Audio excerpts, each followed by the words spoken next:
Përshëndetje miq, mirë se erdhët në podcastin ton të radhës, të Bloconomy Podcast.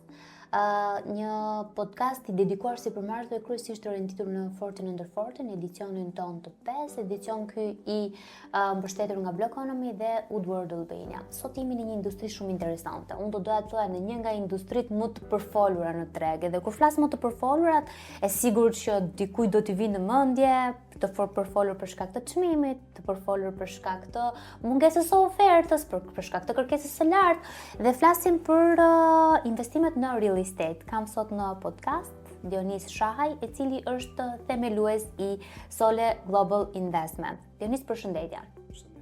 Faleminderit që na bashkove sot në podcast. Faleminderit dhe ju për ftesë. Real estate, temat më diskutuara. U diskutuar në janar ndryshime të mëdha, do bëhet vendosja e çmimeve të referencës, do ketë ndryshime të çmimeve, domethënë ka qenë hot potato diskutimi i real estate dhe ti ke vendosur të futesh kësaj industrisë apo jo? Kisha qenë i futur para. Para këtij lajmi. Sa vite je në tregun e real estate? Në real estate un kam 10 vjet. Domethënë si individ, pra që un investoja kapitalin tim në real estate dhe mora ato mësimet e para. Pastaj me Sole Global, pasi kompani ka 2 vjet. 2 vite. 8 vitet të mëparshme ti ke qenë duke punuar për dikë tjetër po në real estate apo jo? Jo, un kam pas biznese të ndryshe, por investoja në real estate. Më pëlqente real estate, blerja e apartamente, restaurimi dhe shitja, por këto i bëja si individ, si diçka të dytë. Pra diversifikoja portofolin e biznesit që kisha më përpara. Jeta jote profesionale ka 8 vite në treg apo ka më shumë se 8 vite në treg apo 10 vite në treg? Kam shumë. Ka më shumë. Ka më shumë. Biznesin e kam nisur shumë herë, madje që klasë 6, ka qenë një biznes familjar. Dhe aty kam marrë. Pastaj biznesin tim e kam hapur për të parë në 2008. Çfarë bënte Dionisi i vogël 6 vjeçar apo në klasë 6 shiti? Çfarë produkt? Suportoja, kishte një biznes familje, dhe normalisht unë isha një blerës i mirë, para se të qenë një shetës i mirë, dhe aty kam marrë dhe bazat e para. Suportoja familjen që unë të zgjidhja produktet që do shiteshin. Pasi produktet që unë zgjidhja shiteshin vetë, kishim shpej që shiteshin vetë. Shiteshin vetë produkt. A kush është formimi jot profesional Dionis? Unë kam mbaruar administrim biznesi, profili marketing, normalisht. Do janë shoqëruar edhe me kurse pas universitare pafund. Madje më them shkolla më e madhe ka qenë pasi mbarova shkollën. Shiko, duket sikur ti ke jetuar gjithmonë ato ujrat e sipërmarrjes. Ke punuar në një 9-5 për dikë tjetër? Kam punuar për vetë për ta vërtetuar se çfarë si ishte. Ka zgjatur shumë pak, diku tek 6 muaj. Aty kuptova që do të punoj përfundimisht në biznesin tim për disa arsye, pasi sado unë të jepja performancën, diapazoni ishte aq sa që kuptonte sipërmarrësi, ai që më jepte mua founderi, kështu që kuptova që nuk isha lirin për të ndërtuar unë diçka. Edhe thash, okay, kjo është. Edhe investimi i parë ka qenë në real estate? Po, investimet e para kanë qenë në real estate. Atë mund të quajmë investim, se pastaj sipërmarrje, hap një biznes, mbyll, mbaro ciklin, hap një tjetër, kam bërë shumë. Po jemi shumë të interesuar të dim ato dështimet ose leksionet e marra. Pra, kur ti thua kam hapur një biznes, kam mbyllur, okay, jemi dakord, mund të ketë qenë 100 milion arsye që një biznes mund të mos ketë ecur. Momenti dur, tregu jo gati, pa edukuar, ndoshta dhe founder jo gati për industrinë specifike. Ndaj pak më shumë e ne këto mini leksione që ke marrë, pse ka ndodhur njëra ose ka ndodhur tjetra? Dështimet janë pjesë të lojës të kësaj industrie, por një nga dështimet mund të them fakti që ja fut me emocion. Pra ja futë biznesin me emocion, edhe nuk mund më bësh vendime të mira me emocion. Një tjetër ka qenë me opinion. Pra kam hapur një biznes sepse kam dëgjuar që ky është biznes që funksionon, ecën, pa e ditur se çfarë qëndron në background. Po. Pastaj ka pasur një arsye tjetër që vlen për të theksuar është fakti që nuk ka qenë studiuar gjëja. Domethënë futesh pa studim dhe pa plan dalje. Nëse nuk ka plan dalje, unë përmend shpesh me miqtë e mi, them që nuk është investim, por është tregti. Domethënë do të kesh një plan dalje gjithmonë. Nëse nuk funksionon plani ashtu siç duhet, të kesh një plan B. Në këtë moment ke bërë investim. Edhe investimi i parë në çfarë fushë ka qenë? Investimi i parë ka qenë në real estate. Prap. Në real estate ka qenë në viti 2017, më kujtohet, kur kam bler pronën time të parë që kanë dhe zyrën sot, është diku tek 250 metra katror. Ka pasur ndonjë leksion që të ka mësuar real estate apo të ka mësuar dështime gjatë kësaj kohe? Leksion. Leksione kam pasur, këto që të përmenda, po... Do me thënë, mjafton fakti që mos të fusësh emocionet në çdo gjë të mundshme, se pjesa tjetër është... Thjesht mos të fut me emocione dhe mos të fut me opinion, dhe pa bërë një llogari. Pa pasur një plan dalje ose një plan... Këto janë bazat për mendimin tim. Pastaj gjërat e tjera, normalisht do zbulojnë rrugë, do bëhet gabim e rrugës dhe gabimi është i natyrshëm. Biles, unë kam bërë goxha gabime si ato që numërova, por nuk i kam quajtur dështime, por i kam quajtur investime në përvojë. Po, dhe shumë interesante.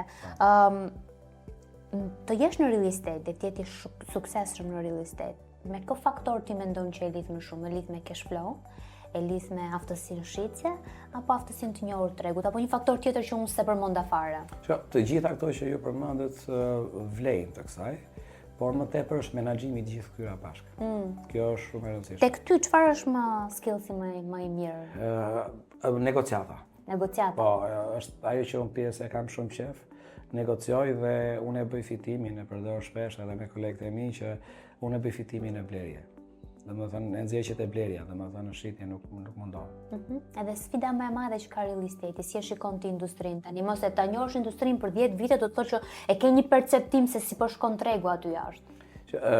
Sfida Shqipëria ka shumë, po në real estate më tepër është tregu që nuk ka strukturë të qartë, qoftë edhe nga institucionet lizbatuese, ka informacion të cunguar dhe kjo krijon një konfuzion tek investitorët, por unë këtë nuk e kam parë si mangësi, por si një mundësi, sepse aty ku ka konfuzion ka edhe mundësi që ti krijosh besim për investitorët. Dallohesh kollaj. Kush vlerësi më të mëdhenj në Shqipëri? Janë të huaj, janë shqiptar, janë blerës biznese, është klient fundor që kërkon një apartament? Unë mendoj që të gjithë zënat të pjesën e tyre, por Shqipëria është një, si po themi, është e re në moshë dhe normalisht ka nevojë për blerje.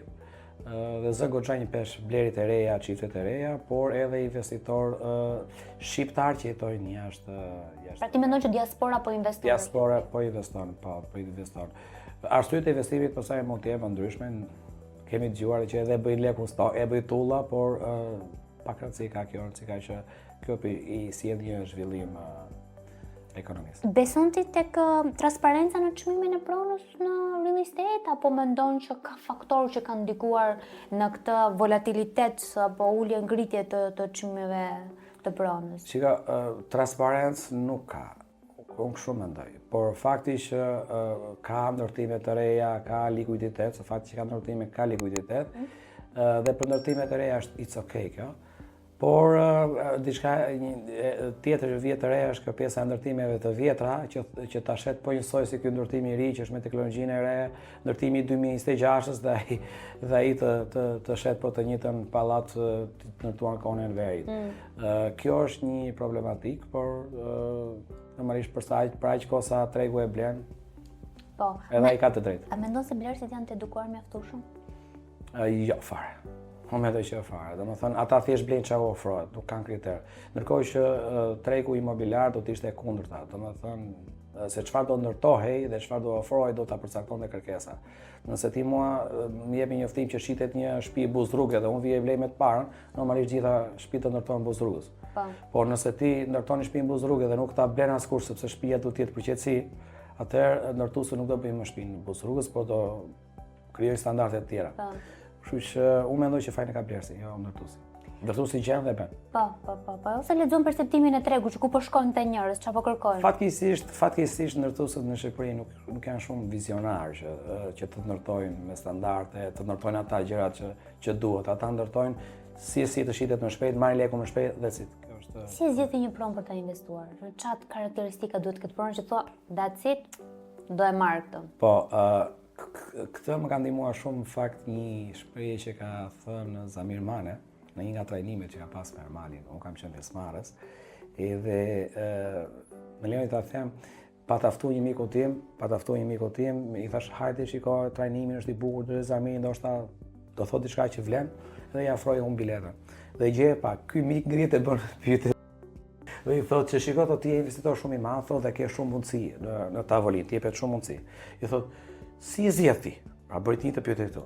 Dhe ai u përgjigj me shpejt, buqë, tha që më ka ngel mendjen. E thotë, edhe sikur peshk të shesësh, sigurohu që në tezgën tënde të ketë një peshk që nuk e kanë të tjerët. Pra, gjëja, ai projekti, ajo prona, duhet të ketë diçka të veçantë. Dhe kjo ka qenë motoja ime në zgjedhjen provar. Pra, një pronë mund të ketë 1 milion të këqija. Nëse ka një gjë të veçantë, unë e marr pa problem fare, sepse ajo do ta shes. Samirin e kemi pasur në Entrepreneur Club, edhe atë që ti the pak më përpara që një nga arsyet sepse ke dështuar në ato bizneset e tua të mëparshme ka qenë emocioni. Edhe ajo që Zamiri shpesh e elaboronte në takimin që kemi pasur me sipërmarrësit ishte vlerëja e emocioneve jashtë. Shifrat janë mjaftueshëm si indikator për të marrë vendimin çfarë do bësh me biznesin. Si lindi Sole? Sole lindi nga eksperienca në fakt, në teren, ku pam gjatë operimit të punëve që bëshim, siç e thash që unë kam investuar si individ në fillim, dhe aty mësova që kishte shumë mundësi për të bërë këtë punë, pra kishte informacion, kishte prona të mira, ndërkohë që ta që kishin këtë informacion nuk kishin lekun, kapitalin. Ndërkohë aty jashtë kishin njerëz që kishin kapitalin dhe nuk kishin këtë qasje ndaj këtyre pronave të mira. Dhe thanë, kjo është ajo që duhet të bëjmë. Duhet të krijojmë një urë komunikimi ku të lidhim kapitalin me mundësinë. Dhe edhe prandaj dhe lidhim. Mungonte kjo përpara se të hynte Sole në treg apo? Besoj se po, edhe sot mungon. Edhe sot mungon. Unë në dinin time për te modestisë nuk di në një kompani tjetër që të bëj këtë investimin, bashkë investime, domethënë që të mbledhim disa veta, edhe nuk do të thonë që t'jenë investitor, t'jenë marrin vesh nga ndërtimi. Po t'jenë. Mund të investosh dhe ti, nuk merr vesh fare. Ndërtimi nuk ke asnjë lloj aksesi, as nuk do të askon nuk ke. Thjesht ti mund të bëhesh pjesë e një nëpërmjet Sole Global Investment, ti mund të bëhesh pronar e një qendre tregtare me 20.000 euro. Si zgjidh investitorët? Investitorët do të kenë mindset investitori. Dhe si e dallon ti këtë? E dalloj tek pyetjet, e dalloj që nuk thotë që shiko kur do t'i marrim lekët tani apo që ta shikojnë këtë si një të ardhur mujore. Do të thonë investimi është investim, është më afat gjatë. Po si i han ti investitorët? Ku gjen Jonisi investitorët? Apo rrethingush networking vetëm pasaparola thot italianë. Domethënë ata shohin, vjen i pari, shikon që gjërat funksionojnë, erdhën, u morën, u mbyll projekti dhe normalisht pastaj ai thret tjetrin. Dhe ti ndjek gjithë workflow-n e investimit. Po. Domethënë është transparente e gjithë gjëja. Domethënë investitorit i tregohet komplet prona që do të investohet, pra investitori di se për çfarë do hyj, di sa do futet, di rreziku që mbart kjo pronë, di se sepse është shpjeguar edhe pjesa e menaxhimit që bën kompania, dhe di pastaj edhe pjesën e ka shumë të qartë pjesën e shpërndarjes së fitimit. Domethënë transparenca është e gjitha. Në momentin që nuk ke asgjë për të fshehur, atëherë vetvetiu ndërtohet besimi, se besimi nuk jep. Tek shumë interesant, domethënë ti ke plotësuar një gap që ka munguar.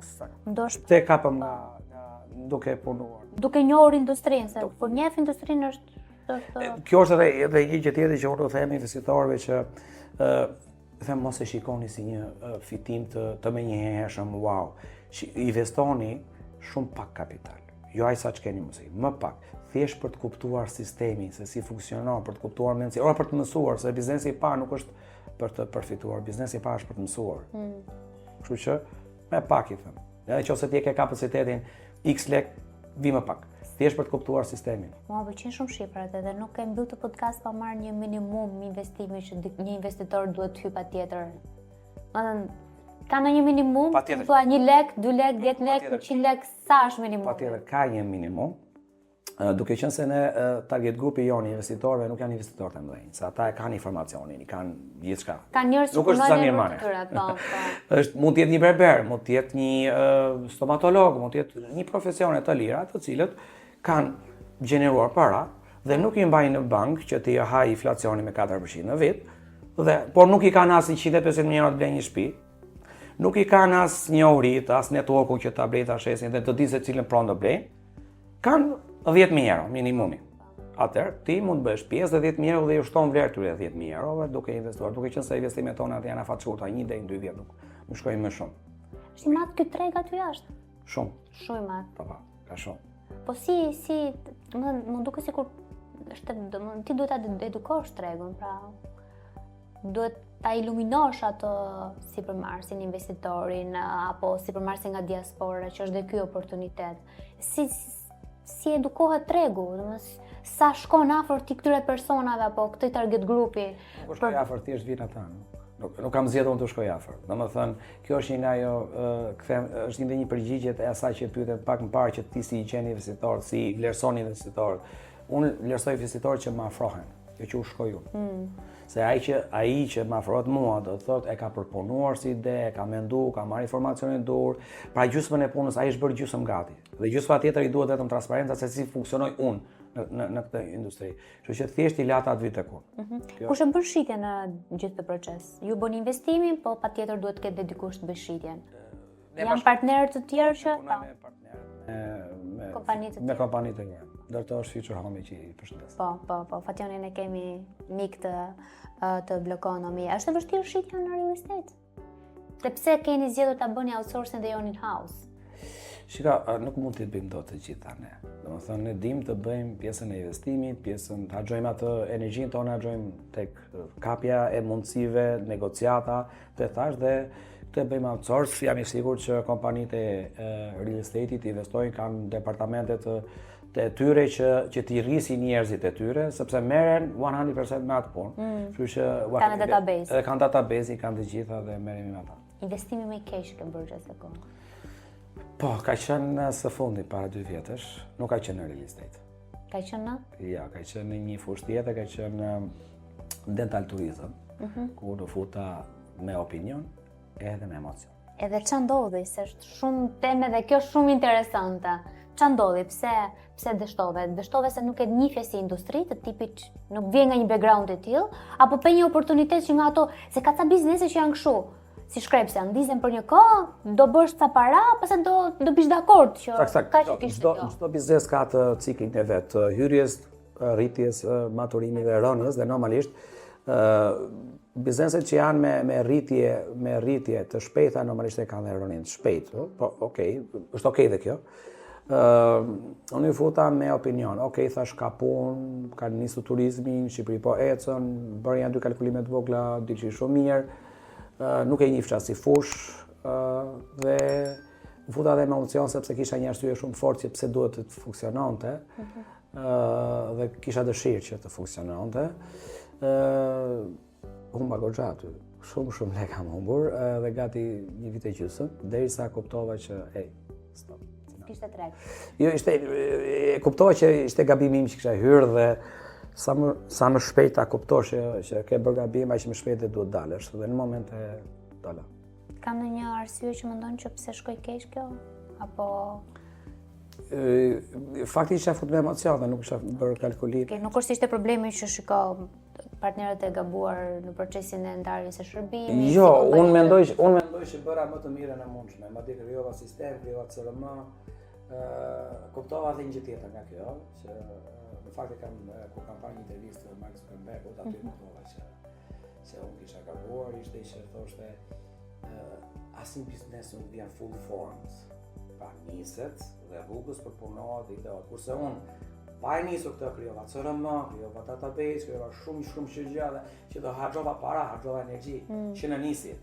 Ndërkohë për diçka që realisht nuk funksionoi. Pra duhet ta kisha testuar një herë me pak gjë, me gjëra të vogla të kuptoja se ishte gjëja dhe nëse do kishte drejt aty do investoja gradualisht, po unë investova që shpërim. Te CRM-ja 30.000 euro. Grijova, mora zyrën, mora njerëzit, krijova rrjetin sepse ku do rinin italianë që do vinin që se do strehoheshin do bëshin. E krijova të gjitha këtë që pa kuptuar që kjo do funksionon. Dhe këtu mësova diçka që testova diçka dhe pastaj përpunova rrugës. Fal Mark Zuckerbergut. Po të kishe qenë student e Fakulteti Ekonomisë, lënda e sipërmarrjes, tema 1 thot krijo MVP-n, minimum viable product ose prototipin. Krijo prototipin, testo prototipin, pastaj kupto, ka treg, s'ka treg, pastaj futu. Por unë mendoj që nuk ka leksion më të mirë se sa futu në treg. Do të kushtoj, por eksperienca e marrë aty nuk ka të paguar me asnjë lloj tarife, në asnjë lloj formati. Shikon, si ngarkesë, si humbi këtë gjë, do të bëhet më e madhe gepi dhe ti tek i radhës do jesh më i Kjo është mindset-i një supermarketi me dikë tjetër që vendos ta drop down, pra ta lori komplet gjën. Domethënë, ndaj dhe se është bërë trend të kohët e fundit që supermarket. Shiko, është e mirë të testohen gjërat. Unë them gjithmonë që 7 vitet e para të jetës tënde profesionale do kuptosh çfarë nuk të pëlqen. Pastaj ke kohë të kuptosh se çfarë të pëlqen, se nuk është se ne kemi ndonjë sistem që thotë shiko, Blerina ti je prerje akademike ose ti je prerje supermarketi ose ti je prerje 9-5. Ti do duhet të testosh veten tënde për të kuptuar ku fit më mirë. Dhe ca gjëra mësohen me kalimin e kohës, është vështirë të mësohen ndryshe. Investimi jo i arshëm, ku është për ata që janë duke dëgjuar dhe ndoshta mund të kenë para më një anë për të investuar. Edhe i radhës është më i hershëm në Vlorë, në lungomare të Vlorës. Çfarë pret? Është një mundësi shumë e mirë për çdo investitor. Janë bërë llogaritë që fitimet do dalin të larta, do mbyllet brenda një viti dhe është safe. Sepse tregu i Vlorës, po themi i Bregdetit, është i treg, unë kam bindje që është më i madh se i Tiranës, pasi nuk blen vetëm tiranësi që duhet strehohet, por blen diaspora, blen vetë Shqipëria që duan një shtëpi në Bregdet dhe blen edhe të huajt, kanë filluar të huajt vinë shumë. Janë apartamente të vogla, 50 metra katror, shtëpi plazhi, që janë të mjaftueshme për apartamente që kanë nevojë për të investuar, si do jetë forma apartamenti? Apartamentet do të jenë vogla, 50 deri në 55 metra, do të jetë të mobiluara të gjitha, madje edhe me godën e verës në tavolin. Që do thotë gati për të hedhur treg për investime dhe për Airbnb apo për çfarë do lloj. Kushdo, mund ta marrin njerëzit që kanë për shtëpi plazhi, duke qenë se është në lungomare dhe është në një zonë shumë të mirë. Mund ta marrë dhe investitorë të tjerë që i duan, duke qenë se janë diku te 28 apartamente ka mundësi. 5 viti jo të arshëm. Do qëndrosh prapë në real estate apo ke ndonjë plan për të zgjeruar gjë kundi tjetër? Në real estate, por pas 5 vitesh që shohim edhe jashtë shtetit, sepse ka shumë në diasporë edhe në Europë mundësi të tjera në real estate, jo vetëm për të investuar jashtë, por edhe për të marrë investitorë tuaj, pse jo të investojë në Shqipëri, të vi leku në Shqipëri. Edhe ti thua të blesh pronë dhe ti në rajon? Në rajon, po edhe të krijojmë bashkëpunime duke sjell investitorë të huaj, duke qenë se investitorët e huaj më i vogël atje është goxha peshtu. Po. Kjo është. Dionis, 18 vjeç nuk e di nëse do e kishe menduar që do ishe këtu ku je tani, dhe nuk e di sa i kënaqur je ti me këtë rrugtimin tënd, domethënë çuar dhe urosh ta ke shijuar se nga gjithë kjo gjëja të shijuar të rrugtimit na ngelet në fund të ditës. Dhe ke veten tënde 18 vjeç, Dionisin 18 vjeçar, me ëndra shumë të ndaja dhe shumë gjëra të tjera. Me mesazhe do t'ja japësh vetes? Nëse do isha 18 vjeç në fillimet e mia, unë do merresha më shumë risk. Do merrja më shumë risk? Do merrja më shumë risk të kontrolluar, sigurisht, se pa risk nuk ka fitore. E kam vërej që shumica e njerëzve ose hezitojnë shumë dhe nuk futen fare, ose futen shpejt pa bërë kalkulime. Unë mendoj që duhet rrezikuar edhe me kalkulim patjetër. Por do rrezikoja më shumë. Do rrezikoja më shumë. Më pëlqen kjo adrenalina. Ç'do e ndryshoje? Mendon që po mos ta kishe bërë të kishe shkuar më mirë? Ndoshta do i kisha futur trajnimeve të vetë zhvillimit shumë herët. Këtë është nuk diskutohet fare, sepse po nuk rritën veten, nuk mund të rrisi biznesin, janë paralel. Ne në një nga founderat që kemi mbas, kemi që nga 2020 që bëjmë podcaste, një nga founderat ka thënë një shprehje shumë interesante që ndodh ndonjëherë për arsye të fatit apo për arsye të tregut që biznesi niset dhe founderi dhe biznesi niset nga njëjta pikë. Ndodh që biznesi për arsye të fatit të ngjitet këtu. Dhe founderi me mindset ngjelet këtu. Kjo pika do zbresi shumë poshtë këtu nëse founderi nuk ngjitet këtu. Dhe ndaj dhe ne besojmë fort që rritja në një forum apo në një tjetër mund të jetë kjo trajnime formale apo informale, apo the word of mouth, apo dhe tavolina me njerëz të ngjashëm me mindset, janë vlerë shtuara për supermarketin. Është si punë e dijes, kurse si dia nuk ta jep ty atë kthimin brenda një viti, brenda 2 vite.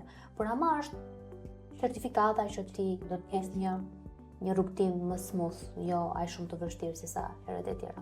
Unë të falenderoj shumë për bisedën sot. Faleminderit ju. Ishte shumë kënaqësi. Faleminderit ju. Faleminderit dhe ju miq që na ndoshët bashkë do shihemi të mërkurën. Nga unë Blerina, në të